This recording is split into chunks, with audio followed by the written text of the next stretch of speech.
city, I've been browsing. Treading water that they drowning. My head on a swivel, yeah. It's only really my surroundings.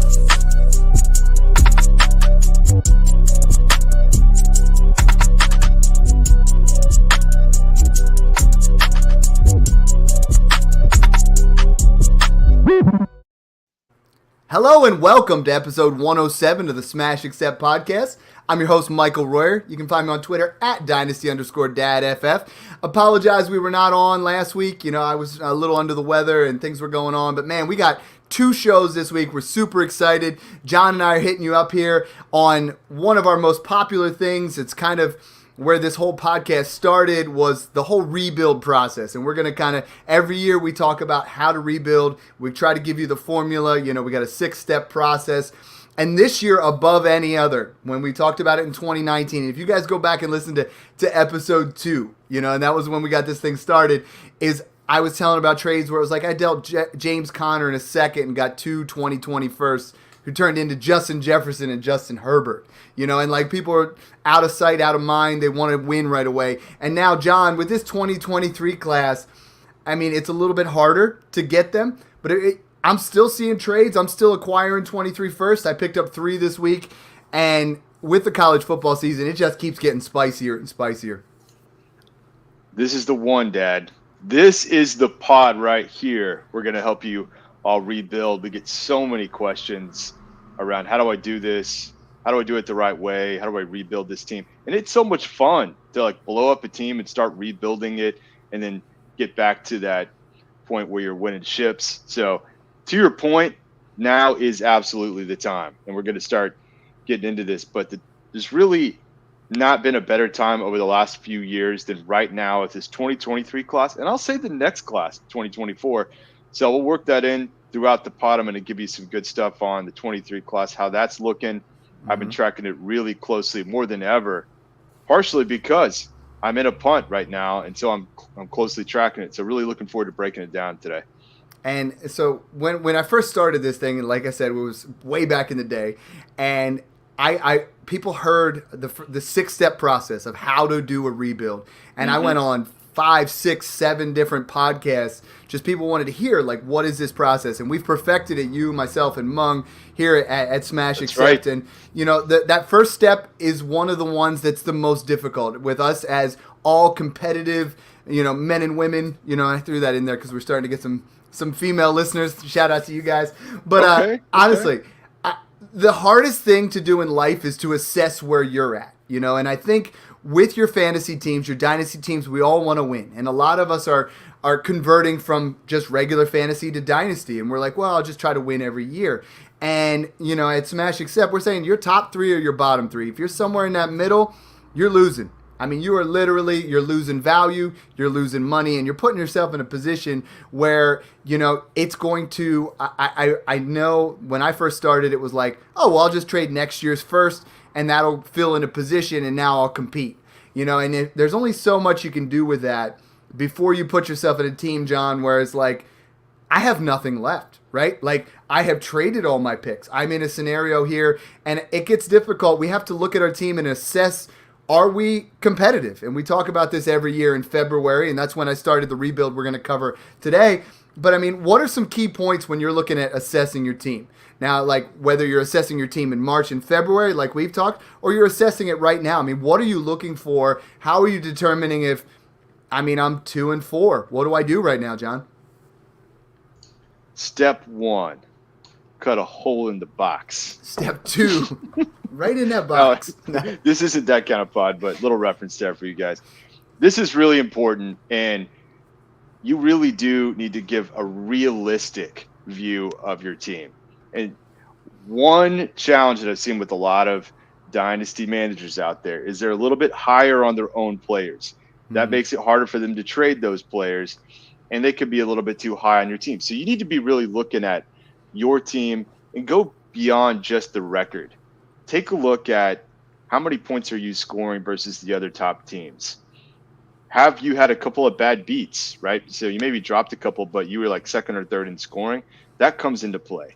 Look at the total points you could have scored, right? Maybe you haven't put the right folks. You had a couple guys blow up on your bench or whatever. So in the case of sleeper, max points for or potential points with MFL. So those are really important things to look at. You also may have some guys that were young, maybe they're rookies, and they're starting to ramp a little bit. You're starting to see a little more production. So your team could be getting better, or the opposite. Maybe you started hot, but you see some guys that are starting to decline in production. So you really need to take an honest assessment of not only where you are, but really be honest with yourself on where the team is going. And most importantly, do you have what it takes to not only make the playoffs, but win in the playoffs? Because if you ain't first, you're last, baby. And that's where I got 7 questions this week, John. People are like, should I rebuild? And I'm like, send me your roster. I will be as honest as possible with you. And I know a lot of analysts, even from when I wasn't in that seat, I was like, hey, can you look at my roster? And be like, looks good. Go win. But I'm going to sit there and I'm going to look at it and I'm going to be honest with you. I'm like, your tight end room sucks, bro. Like, you are not going to win here. Your running backs are thin, and I'm like, I want to be honest with you because I wanted people to be honest with me. And I think in this particular situation in Smash 1, which you won it all last year, congrats. And, you and I were neck and neck. I started out 11-0, and we were just banging it out, right? And I was trading my 23 first and trading my 24 first, and you were too, and we were right there. And, I lost in the semis. And I had to sit there and look at my team a little bit. I had to say, all right, and this is what I finished third. I had Kyler and Brady as my quarterbacks. That's not bad. And Brady retired, so that kind of like at the time really made me realize my wide receiver room could not be older. It was Michael Thomas, DeAndre Hopkins, Mike Evans, and Jarvis Landry. And the DeAndre Hopkins suspension really is what put me over the edge. I'm like, I can't compete. But my team still looks good. I was in third place last year. I had DeAndre Swift and Alvin Kamara at running back, Zach Ertz at tight end. So if you look at that, I very well could be 3-3, 4-2 right now. And that's fine. Yeah. But that's middle of the pack. And I had no 23 firsts, no 23 picks at all, no 24 picks at all. I mean, you and I were going for broke. We were like, that's right. We just pushed all the chips in and just said, I'm going to come at you, and let's go. And you bettered me, so I got to give it to you on there. And got to give it up to I think Jake came in second, Jake Thorndike, that's right. And another great team. And there are some really good teams and some sharp guys, and this is a 14-team league. So I think I could have competed and been somewhere in the middle, but I was like, you know what? I'm gonna rebuild this whole thing, because I'm one DeAndre Swift injury away, which has already happened. I'm one DeAndre Hopkins suspension away. I'm one Kyler Murray bad performance away from being out of the playoffs and not having my first. And now all of a sudden, I don't have my 23 first, and people are like, oh, well, Dad's not a playoff team. His 24 first is worth more now, right?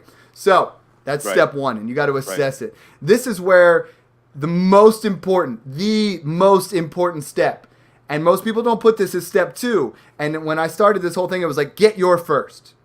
Because you can't go out there and, John, just say, hey, guys, I decided I'm going to tank. Somebody give me my first. You have to have a plan. Once you've assessed your team and you realize you're going to go for it, the ultimate rebuild is a 2-year process. We're not talking about retooling. We already did a podcast on that, but it's rebuilding, So we want to tear it down. We want to get those core pieces, but you don't want to let people know that you're punting, And I think, John, this year more than even last year or the year before that, getting the 101 or the 102 or somewhere in that top 4, because we want to strip it down. We want to get that 101. That 101 this year, and I'm looking at DLF just came out, and they said, okay, here's the new ADP. 111 is Breece Hall. Yeah, you can't tell me you want Breece Hall over Bijan Robinson. And 112 is Trevor Lawrence. And the way Bryce Young's playing, there's no way I want Trevor Lawrence over Bryce Young. I mean, we have some guys in this class as top 4 guys that are going to be,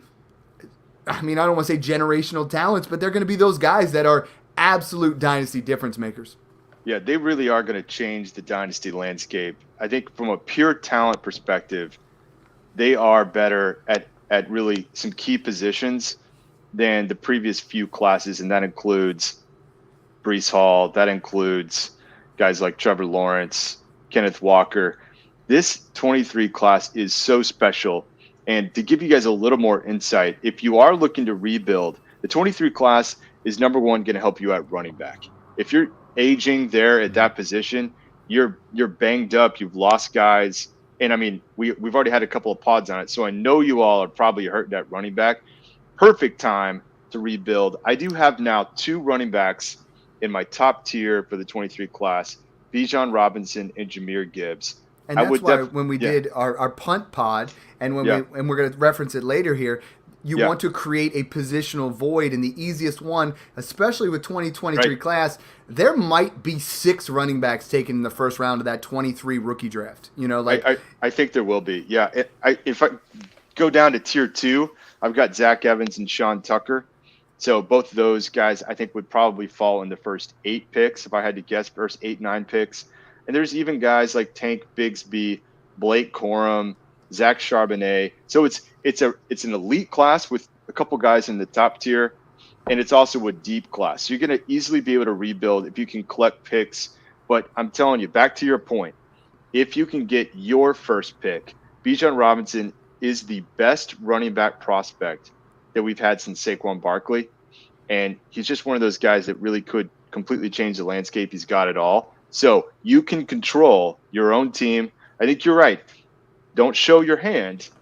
Don't tip your hand right away that you're going to go full on rebuild. You may do a series of trades. You may cascade it, but do get your own pick because you can control that. And if you do it the right way, like we're going to go through here on the pod, you'll end up with somebody like Bijan Robinson. Well, yeah, and listen, and this is where everybody, again, I finished 3rd last year, so no one's thinking I'm blowing this thing up, right? So my first deal, you know I'm not a Kyler Murray fan, and this was made in March, so I mean, I'm not going to, say that this trade didn't look a lot better now than it did then, but I gave up Kyler Murray, and I got Jalen Hurts and Chris Godwin, You can't get that anymore. You almost got to do it the other way because Jalen Hurts has passed Kyler Murray. But when you make these moves in March, and if you guys have been listening since then, I've been saying Jalen Hurts nonstop. And if you did that, you put yourself in a good position. But here, essentially, I put myself in a great position. I got Jalen Hurts and Chris Godwin. I cascaded that then. So that's my first deal. And I'm still, in my head, I'm thinking, I'm still looking like a winner here. What my goal is I'm going to get my 24 first, but I got to figure out a way to do that. So then what I do is I give Hunter Renfrow and Dan Arnold, R.I.P. Dan Arnold, and I get Michael Carter. Now, the reason I did this was the guy that had my 23 first also had the 101. The 101 is Breece Hall, right? So there is a plan here where Hunter Renfrow from Michael Carter after Breece Hall was drafted is not a good trade, right? But there's a plan here. We're starting to evolve it here. So then I give Chris Godwin and Michael Carter, and I get a couple throw-ins. This is something that's really important here when you're talking about rebuilds. You get a throw-ins. Neither of these guys are going to pan out. It was Keyshawn Vaughn and Amari Rodgers, both of which who I've flipped since, which is nice, for my 23 first. So, John, it doesn't look that great right now, right? I mean, I gave up Kyler Murray, and I gave up Hunter Renfrow, and I got Jalen Hurts and my first back. And people are like, okay, no big deal, right? It's a late first. That's the 101. I have stripped this thing down. So if you look at it now, it's Kyler Murray and Hunter Renfrow for Jalen Hurts and Bijan. That is how you just take a rebuild, and now all of a sudden, okay, well, Mike just went and got his first. Then you can go out there and say, you know what? I'm tearing it down. Who wants some veterans? Now I'm in a position where because if you don't have your first, and I can't think of a good analogy for it, you know what I mean? It's like purposely losing to not better yourself. You are purposely losing and getting someone else better. You have to get that first. I can't say it enough. You have to get your first, and you can't sugarcoat it. Now might be a little bit harder right now if you're 2-4. But I'm looking at some teams right now, John. I'm 3-3, and I'm considering going after my first again. I'm considering a slight overpay, and you can't label it.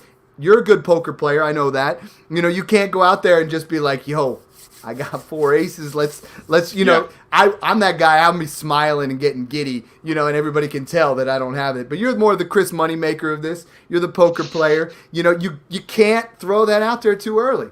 Yeah, it's like a check raise. You have something, but you're going to wait and kind of get everyone else betting first, and then boom, you go all in. But to your point, it's kind of genius. When you picked up your own first at the time, they're saying, Well, Dad always competes. He just finished in third. So this thing, even if he doesn't completely live up to it, it's a mid first. Little did they realize that you were in the process of completely rebuilding the entire thing, and you went the other direction, and now it's 101, and they're absolutely regretting that. The other thing you can do, and let's say that you want to kind of parlay that, right? Look at other teams that may have been pretty strong and may even be currently doing well, but you're looking at the team and it's aging pretty quickly. They have guys that may retire, like you got Tom Brady at quarterback, or you have some guys that are kind of looking like they're going to fall off. And this time next year, that team, that their pick could be valued a whole lot more than people are thinking it will be. And it's just kind of doing your homework and looking ahead. That might be an extension to that same part of the step where you pick up another one that's going to be worth more. Exactly. And the rebuild process isn't for the casual owner. It's not for that guy who's like, I'm going to check my team once a week. It's that guy that you're grinding. Active. You got to grind to do this, you know? And for me, step 3, another one, this is a hashtag Dynasty Dad approved coined thing that I've never heard anybody say it before, you know, that first pod, and we've just kept building on it. It's the splash trade. Because what happens, John, is, you know, I got that 23 first, and maybe I'm looking at my roster again, and I'm like, you know what, if I just flip that first for Dalvin Cook, then I might be okay and be able to compete, right? But, like, what I do is, you know, we sit there sometimes, and we're like, should I, shouldn't I? I'm pretty close, you know, and that's where you really got to have a plan. The splash trade makes it so you're like, okay, here it is. You know, like, I am committed to this, right? Like, you can tell. It's like putting a ring on the finger. You know, you got to say, I am committed to this. I'm going to make it work. And what I did then was I took Alvin Kamara, and this is a 3-part splash trade. And usually it's one, but I took Alvin Kamara and Baker Mayfield before Baker was traded, and I traded him for Justin Fields. I looked at a guy, and I was like, this guy here, the guy I traded to, I know he wants to win. So Alvin Kamara, Baker Mayfield, sure, he's going to give up Justin Fields. So I get an upside. Now I have Jalen Hurts and Justin Fields, but I don't like Justin Fields. I think he's a riskier play when it comes to this. So I go to another guy who I think, you know, on the flip side, you know, like he doesn't have a second quarterback, and this is a 14-team league. So I get Tannehill and Gus Edwards and a top 323 first for Fields. I knew that pick was going to be there. I knew that pick was going to be a super early pick. I'm not sure if the owner did at the time. Right now it sits at 102. It is definitely a top 3 pick. And John, if I come to you today and I say, where does Justin Fields rank in comparison to Stroud and Young and some of these other quarterbacks? I mean, we're seeing some up and down play in there. You know, like he doesn't compare to Young for sure. No. Yeah, let's get back into that for a minute. I already talked running backs, but coming back to this 23 class, it's certainly a lot better at QB than we've seen. And I think we were really all kind of hoping for more out of Justin Fields. And you know, Trey Lance is where he is right now. You know, Mac Jones is kind of okay. Zach Wilson isn't looking that great. Even Trevor Lawrence, he was supposed to be the second coming, and he really hasn't lived up to expectations either. I put a tweet out the other day. I'm buying in on Trevor Lawrence. You know, 28 points, 2 rushing. His 8 of his next 10 matchups are all plus matchups, and I think, you know, he's going to move up there. But I didn't want to cut you off there, but I'm slowly buying some Trevor. No, nice pro tip there to get in now. I think that's a smart move for sure. But I do have 2 QBs in an elite tier 1, that could really be not only the face of a new NFL franchise, but kind of like the centerpiece of a rebuild, and that's CJ Stroud from Ohio State and Bryce Young. I've also got 3 other guys too that I'm keeping a close eye on that you actually could get at a value later in next year's rookie draft, and that's Will Levis, Hendon Hooker, who just blew up against Bama in a huge win in Tennessee, and then Anthony Richardson. And I'll say this too, in a rebuild, it often will take more than 1 year. The 2024 class is actually going to be pretty strong at QB as well. Guys like Caleb Williams and, you know, my boy Quinn Ewers out of Texas and some other guys. So there's a couple of classes back to back that you can really rebuild around. But I'm with you. Like, coming back to this splash trade, I love this so much, right? You've been sitting next to the pool soaking in rays, and you're just chill, and you know you're vibing. But it's like, am I getting in the pool? boom, cannonball, you're in. It's All full in. time. You're And all then in. Yeah, and then all of a sudden it's like, whoa, what just happened here?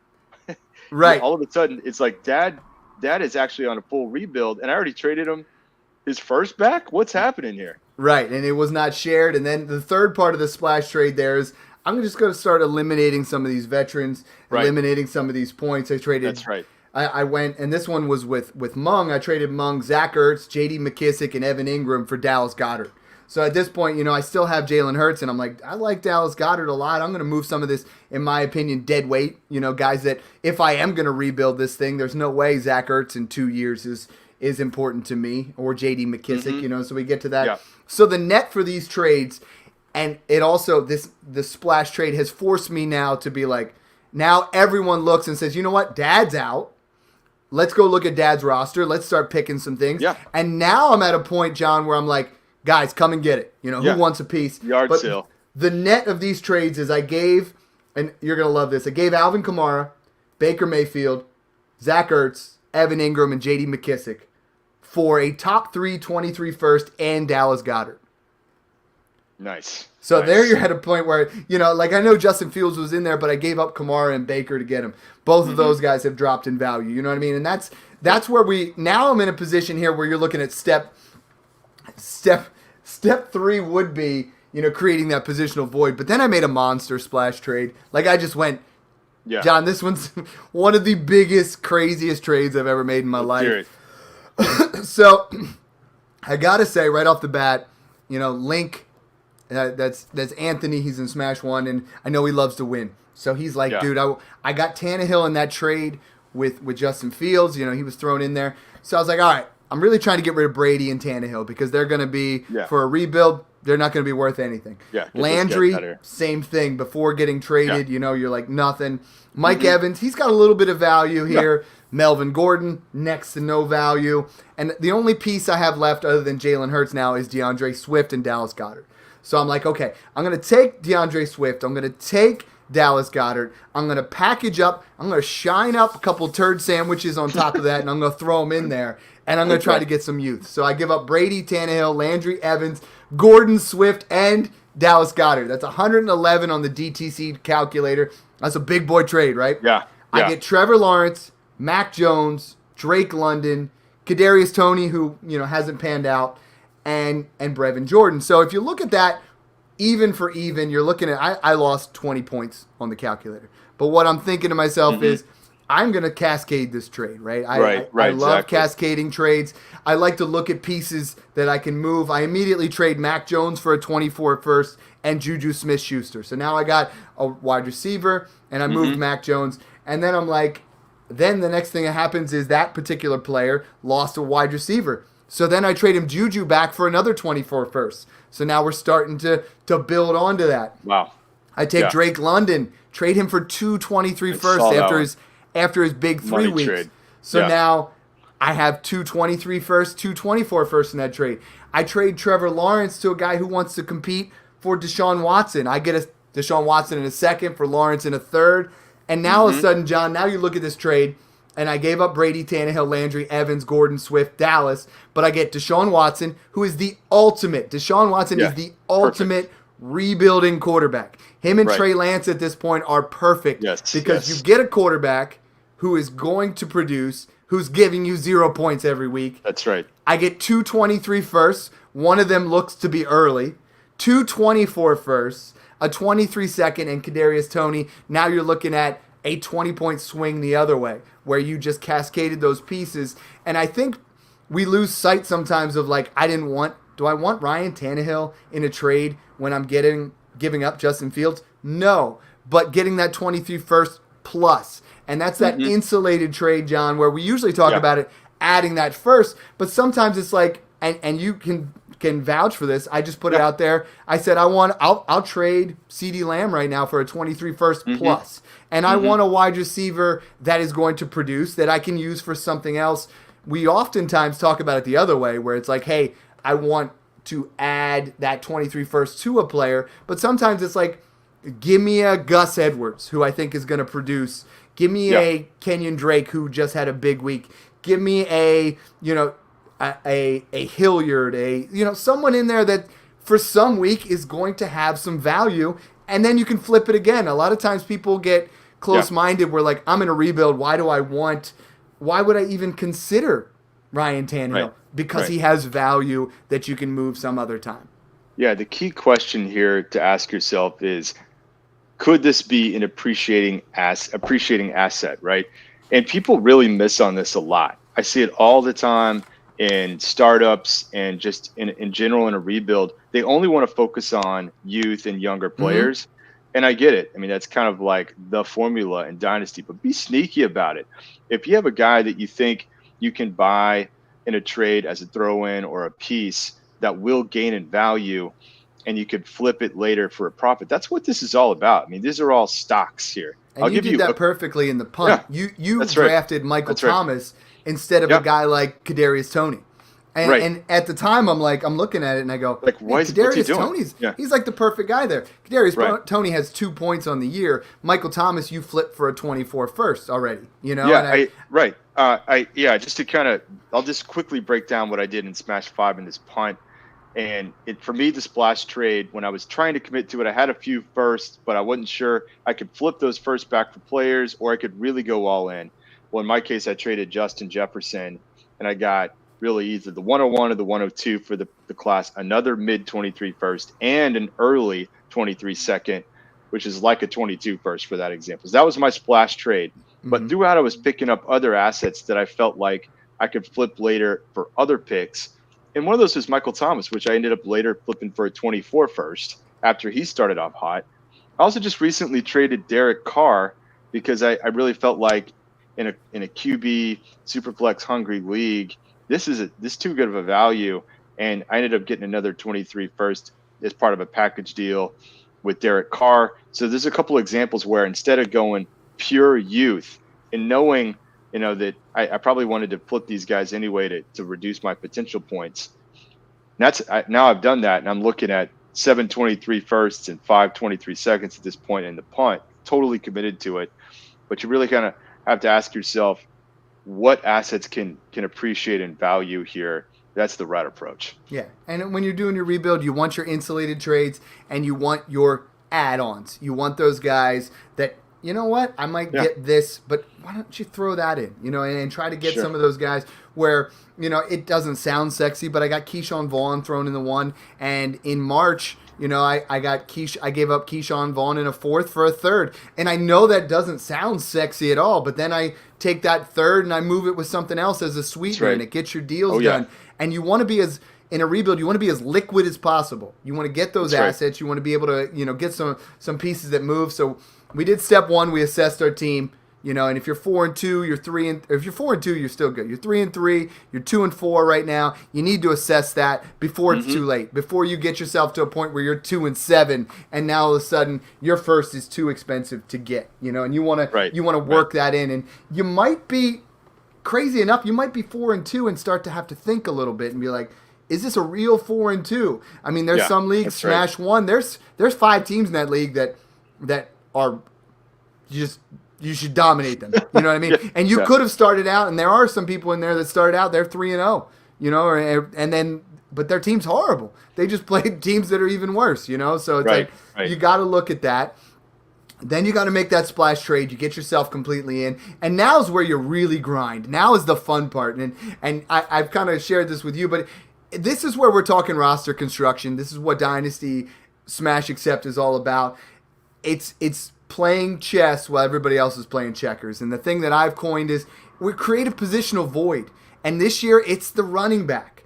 Sometimes it's the tight end. The tight ends take longer to, I typically don't like to have a lot of tight ends in this position because they're guys that take longer, but the running backs are gonna pop. So if you go out there, and the team that I referenced in episode 43, I believe I had Jefferson, Lamb,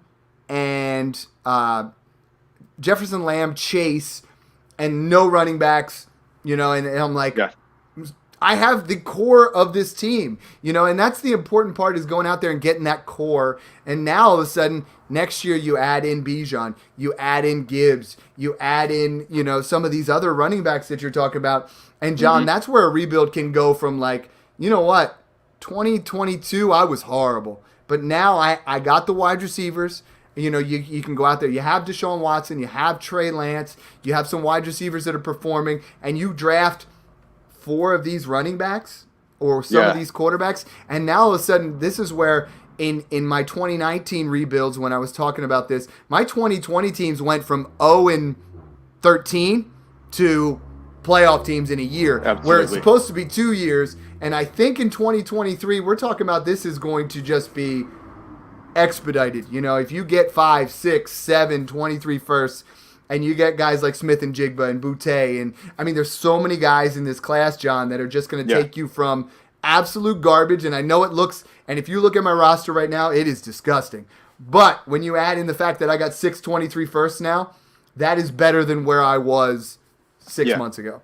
I think that is the ideal rebuild right now, is a positional void, number 1 at running back, number 2 at QB. And you already threw out some ideas here. I love Trey Lance and Deshaun Watson, because if you're in a system with max points 4, potential points, whatever, you're reducing it. You're getting zeros on the board. And I'm doing that exactly, that formula in Smash 5. I do have Deshaun Watson. I have absolutely garbage at running back. And so I've voided pretty much both those positions. And I like the idea of having some young wide receivers on your team. In my case, I've got Drake London that I'm building around. I have Deontay Johnson. I have a great punt and rebuild target in Calvin Ridley, suspended, right? Find guys, maybe they just got hurt. Maybe you're picking up Marquise Brown right now. And then the 23 class is good with respect to wide receivers, but not quite as elite. I'm actually starting to think that the 2024 wide receiver class could potentially be even better. But, you know, you got guys like Jordan Addison, Jackson Smith and Jigba, Kayshon Boutte, Quentin Johnston, Josh Downs. These guys are good, and you maybe sprinkle in a couple of those guys. But I like kind of having a core of young wide receivers, positional voids at QB and running back. And then, you know, you can keep adding wide receivers as needed over the next couple of classes. And I think the core pieces are what's important. Another trade I did here, and I'm all about core assets. I took Higbee, who's been a solid producer, Judy, who, you know, people might say, Dad, this is a rebuilding team. Why are you trading Jerry Judy? You know, he was just kind of a sweetener. And I traded Tyreek Hill. Now, Tyreek Hill's 28. By the time I'm competitive, he might be 30. So I took those 3 guys and traded them for CeeDee Lamb and David Njoku. Njoku has popped off since then. But now I have a core asset who I believe is a top 5 dynasty wide receiver in CeeDee Lamb. You know, I'm floating it out there while I will trade CeeDee Lamb for a 23 first plus, but I don't have to. You know, now I have a piece. I have Deshaun Watson, who's a top 5 to 8 quarterback. I have CeeDee Lamb, who's a top 5 wide receiver, you know. And I think that core, you got to get those guys, and you can do those. You can trade. You got to trade your Tyreek Hills, your Devontae Adams. I mean, if you have them on there, they do not belong on your team. Even Stephon Diggs. You know, I don't want any wide receivers in a rebuild pretty much over the age of 26. You know, because that dip is going to have there. The where I draw the line is Chris Godwin. In that area, 26 years old, who are still, you know, going to be a couple years. But even then, I'm trying to take them and flip them for a 23-year-old plus, a 22-year-old plus. Exactly. Because you want to set yourself up where when I draft Bijan Robinson, when I draft Gibbs, I have a stud wide receiver group who's in that 22 to 24 range. I have the running backs. I have the quarterbacks. Now, guess what? You're going to have to deal with me for 8 years because I got some studs here. You know? That's right. True dynasty. Exactly. And the nice part here is, like, every week, John, I'm trying to sell vets. So what I'm doing is I'm just looking at things. I'm scouring things weekly. Hollywood Brown got injured. Instantly, I go to my 3 rebuilding teams, and I'm like, who has Hollywood Brown? Okay, the one that has him, he's already in last place. It don't matter. The other guy that has him, okay, he's in first. So what can I give him for Hollywood Brown? Because Hollywood Brown is still young. Hollywood Brown is, now he needs a wide receiver. And I have Marquise Brown, who's putting up 0 points on my team if I get the trade done with him. So I'll gladly trade, you know, I traded, you know, like I'll try to make a move where I take a guy like DeAndre Hopkins, who I think is going to be fantastic down the stretch, and flip him for Hollywood, because that guy wins, right? He gets the production. I win because I get the younger wide receiver, and you know, just try to always try to do those 2-3 flips, even 3-4 flip, and get yourself in that area. And I think I like to scour it weekly, John. I mean, some of these other trades, No, you're grinding. This is what you do, right? you're getting rid of running backs, right? I traded Mark Ingram and Mike Davis for Jacoby Brissett in March. And Jacoby Brissett, it doesn't belong on a rebuild team, but I moved the points off the running backs, and then 4 weeks later, when there were some quarterback injuries, I traded Jacoby Brissett in a 25 third for a 25 second. It's 2 years away. Most people are like, I'm not going to do that. Not for a 23 second. And then you're like, well, what about a 24? And they're like, all right, fine, whatever. If you got a 25, let's do it. But make yourself just now all of a sudden, instead of a 25 third and Mark Ingram and Mike Davis, who are just cut worthy, now all of a sudden I have a 25 second. We talked earlier about I got a 24 third for some garbage that I threw in there. I got a 24 third for Andy Dalton and Josh Reynolds. Josh Reynolds, we had that 1 week where nobody for the Lions was playing, right? And I started looking, and the guy had Amon-Ra St. Brown, and I'm like, you know what? He needs a quarterback because Winston's out. Do I want Andy Dalton? Do I want Josh Reynolds? No. But a 24 third, that has value. That's something I can use later on. There was another one. I don't want Cooper Rush on my team anymore because he's putting up points that I don't need. Traded Cooper Rush for Gardner Minshew. Now all of a sudden, I know that doesn't sound sexy, but Jalen Hurts goes down. That has value. It has value to get Cooper Rush off your team. Potential and there's so many value. situations here, John, where it's like you're playing chess, right? You're like, I'm going to get rid of Cooper Rush because he's putting up some points on my point possible here. I'm getting rid of, some of these running backs here that are just putting up points like a Mike Boone, a Latavius Murray, anybody that's putting up points that you don't want. Yeah. That is taking away from you getting Bijan Robinson. Could you imagine getting the 102 instead of the 101 because you held on to Mark Ingram? You would easily get rid of Mark. You would pay a second from 102 to get to 101. Why wouldn't you just try to get rid of Mark Ingram? And we're not saying at Smash Accept, we're not talking about tanking. We're talking about creating a positional void where teams will look at you and be like, man, I think I have Myles Gaskin and Gus Edwards as my only running backs. But, I'm selectively tanking in a nice way, calling it a positional void. Yeah, and look, the key thing here, the message is you got to stay active. You got to really commit to it. And, you've already covered a crazy number of trades that you did in Smash 1. But that really is kind of what it takes. And have fun with it. You got to start conversations with the other GMs. Find out where they need help. Well, and it builds camaraderie. I've completed 20 trades in this, but everybody knows they can come to me and be like, hey, what's this guy got? And I think I check in at least every other week with everybody in the league. You got to. When I traded the Drake London for 2 firsts, I traded Drake London to the only other guy who could have got the 101. And in my head, I'm like, yeah, you know what? Drake London's approaching that area of being worth 2 firsts. But I am now making sure my 101, 102 is 100% 101, and he gets Drake London. And you gotta just start thinking about some of these ways to push assets to try to get yourself in a position where you are going to be that team. And when it comes to that pick, if I don't want Bijan Robinson, I can trade that for a king's ransom. I can trade that for, if I'm not in a position, for 2 24 firsts and something. It's like the 24 class is going to be special as well. Yeah, and I really, really like just continuing those conversations. It's like one ongoing conversation like, oh, I just noticed that you lost Marquise Brown. Here, let me help you out. I'm going to send you a couple of wide receivers. You replace that production. You and I did that, right?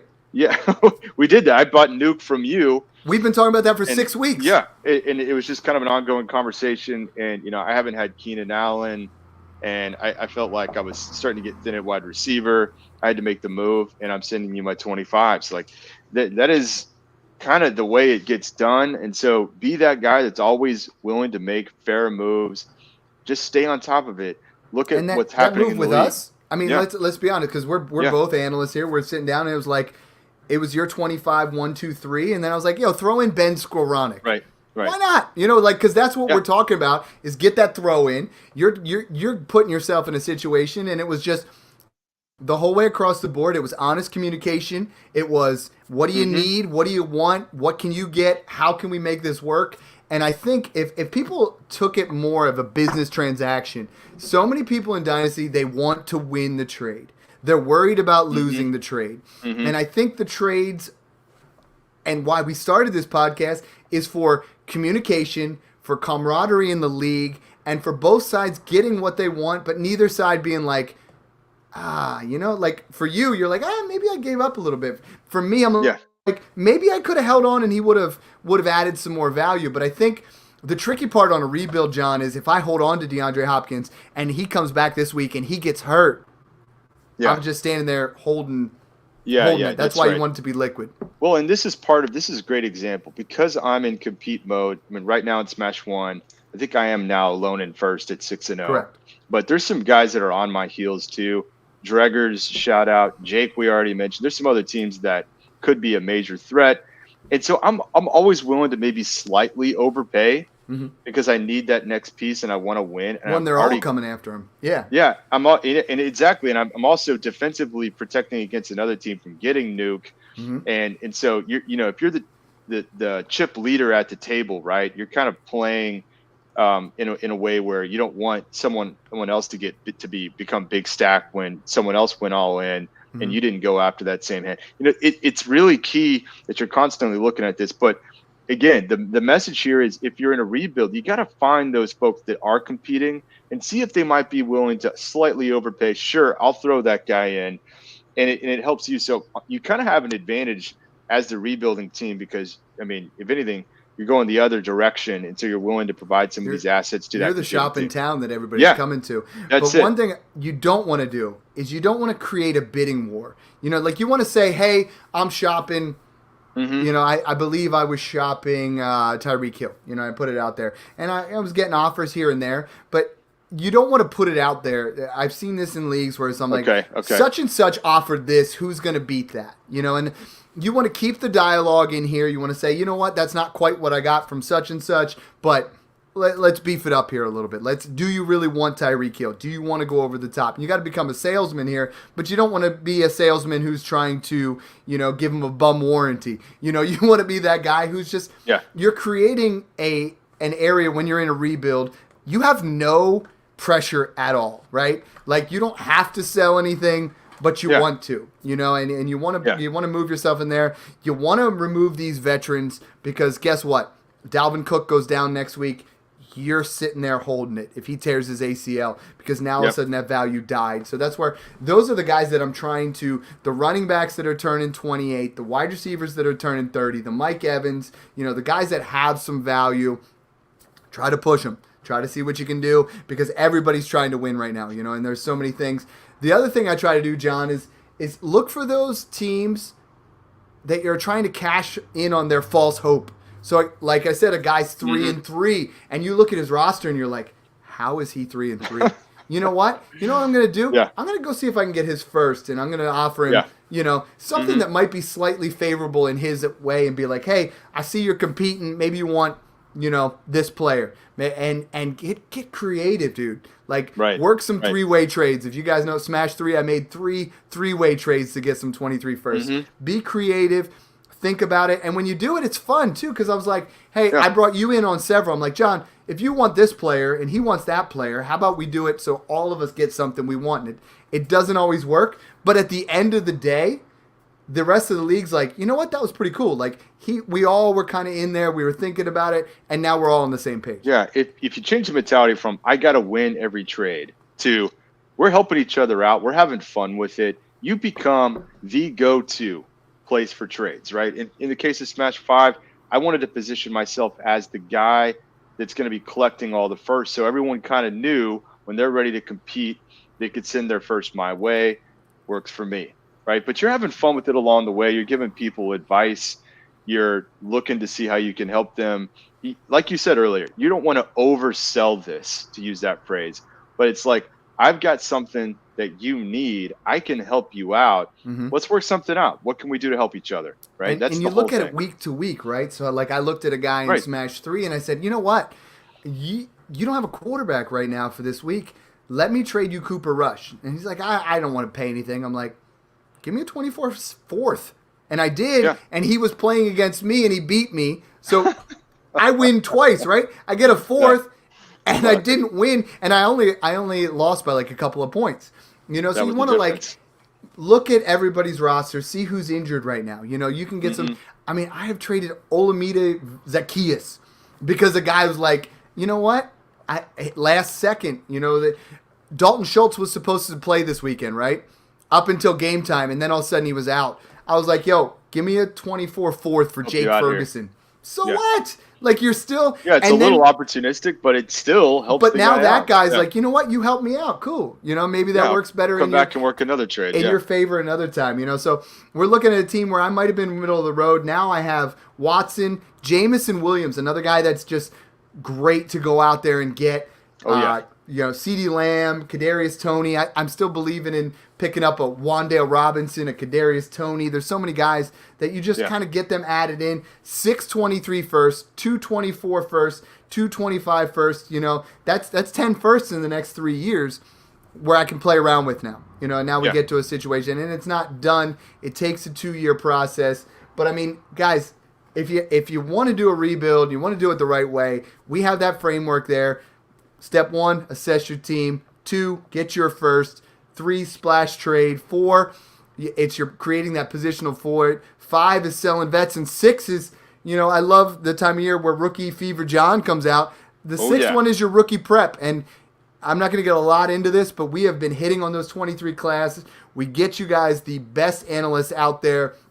Yes, John's been hitting it hard, but we also get Matt Hicks and Angelo Analysis and all those guys, and you know, Matt Waldman every year to be like, Matt Waldman turned you guys on to Chris Olave. You know, Matt Hicks turned you guys, or who else do we have? John Laub turned you guys on to Kenneth Walker. I mean, there was so many guys that we had to come on here, further what we've been talking about rookies, and that's where you separate the men from the boys. If you're willing to grind, you're going to put yourself in a situation where I'm in 18 dynasties, 15 of them, John, I'm in first, second, and maybe 2 of them I'm in like that. All of them are in the playoffs, and then there's 3 rebuilds. And that's what we want for you guys, is like to put you in a position where it is a cyclical thing, and we've set you up for success year in and year out. That's actually the beauty of all this, is we really end up just having fun along the way and creating this community. We're helping each other out. So definitely reach out to us. Right now, if you're not quite sure about some of the 23 rookie values, I've been breaking it down. I've been putting out threads every week, and I'm having a lot of fun with this. Now that I'm in my own punt rebuild, I'm watching college football a lot more, and I'm tracking all these players, and I'm listening to Devy folks, and I'm reaching out to folks that watch this rookie film, and I'm asking them their opinions and getting really active just to kind of better educate. I'm just that much more of a fantasy dynasty guide when I have more intelligence like that, and I'm going to turn around and share it with everybody and help you guys out. That's what we do. So I love this process, and I think it's just so much fun along the way when we're helping each other out and helping you through your rebuild along the way. Yeah, I mean, you and I, like, I've admitted, and I do it every year, like, I am not a tape guy. I'm not going out there and, you know, but what I am good at is sales and roster construction, and I will teach you guys that nonstop.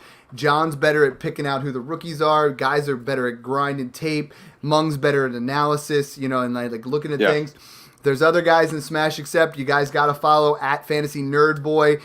Really good in the Patreon with all those things. At Adam Armour, at JB Under Shepherd, you know, at Super Skull Fan. I mean, there's so many guys there, and they're in that Patreon. And if you guys haven't done it, we're still going with $1 a month. There's like 2 spots open. That's it. You know, if you guys want in, we had to turn people away this year, you know, and next year it'll be on Discord and we'll let it blow up. Nice. But guys, I mean, there is just so much opportunity right now with this 23 class. John's putting out great threads.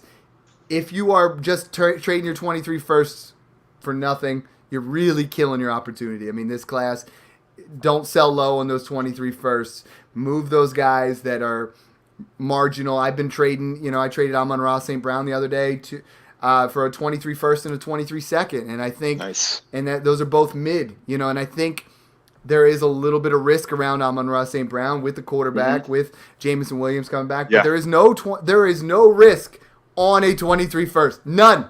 That value is just Yeah. going to continue to go up. That's right. And that's why you want to be liquid and you want to remove assets like a DeAndre Hopkins, like a Tyreek Hill, like a Mike Evans, like a Zach Ertz. They're great football players. We love them. But they do nothing for your team if you're rebuilding.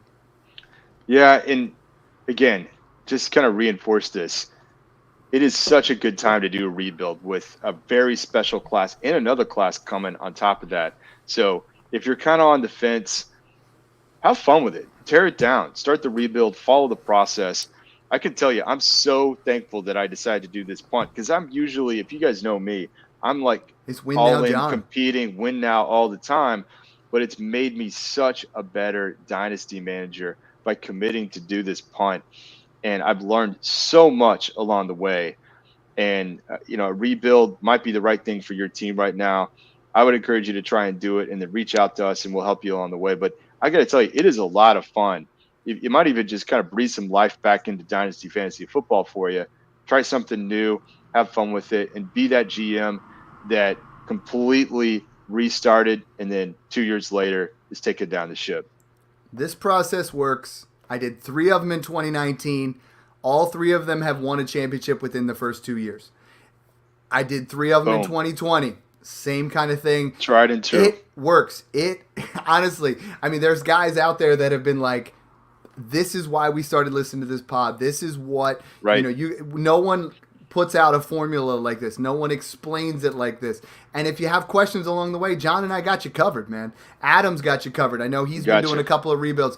Josh has done a couple of rebuilds based off of this formula, and it works. And it's like, but you got to put the work in. You can't just say, hey, I'm rebuilding and wait for people to come to you. You got to put the work in, and it's a tried and true method. We want you guys to try it out there. John, one other thing that people keep asking is, like, who are some guys that we should be buying for those? We brought up Trey Lance, we brought up Deshaun Watson, we brought up Jamison Williams because those guys aren't scoring. Are there some guys that you're like, I have to have them off my roster because they're risky, or some guys that like, dude, this is a rebuild, and this is a guy that I want on my team? I'm very happy that I have David Njoku on there right now because I feel like he is really ascending in that tight end position. But that tight end, you can always get throw-ins like your Irv Smiths and your guys like that are potentially gonna produce in years in the future. Yeah, what I would tell you on that one is take advantage of kind of this redraft mindset that's kicking in right now, right? It could be a dynasty league, but people are very short-term focused. The perfect example of this for me was Kenneth Walker.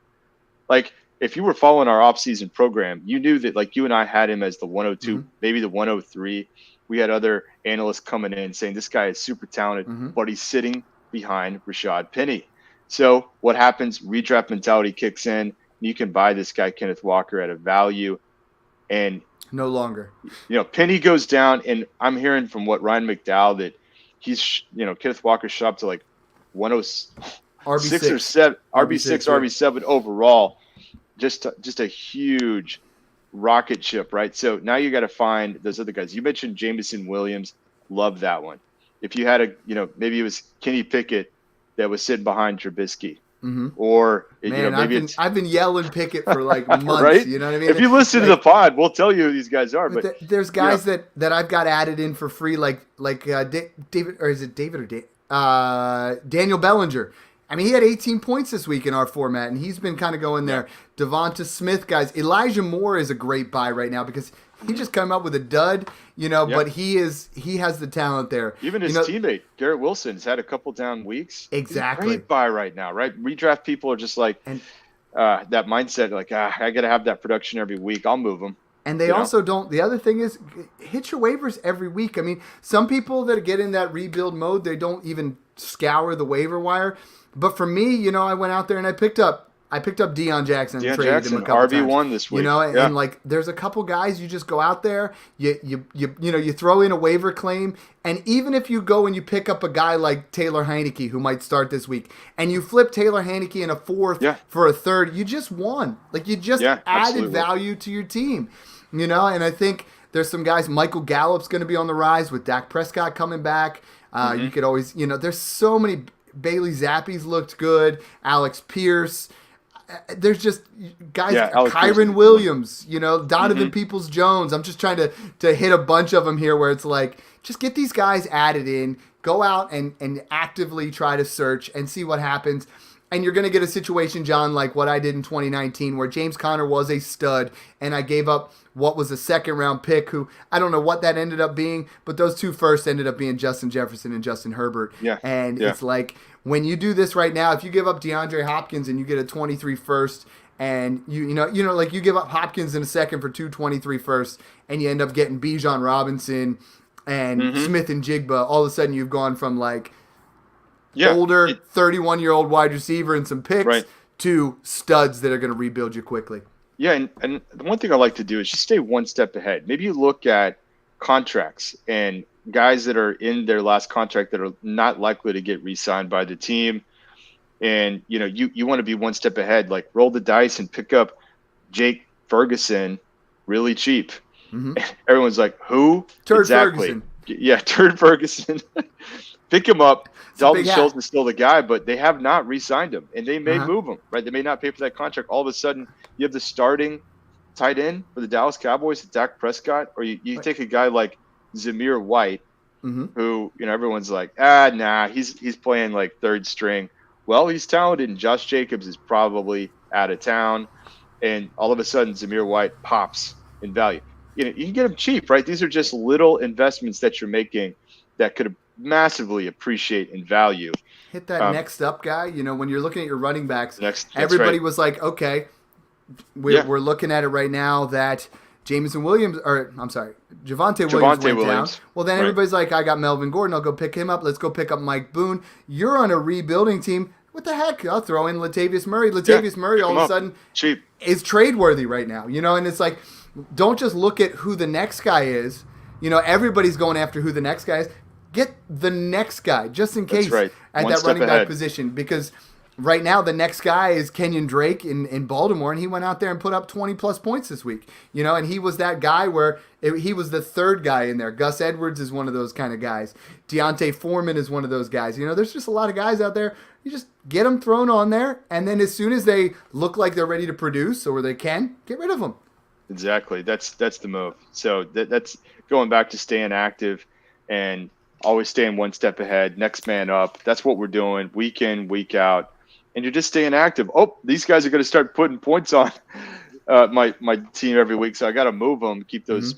That's exactly the formula, is just stay super active, keep those trade talks open, and keep moving. Help me help you. Thanks again for tuning in, guys, and enjoy the process.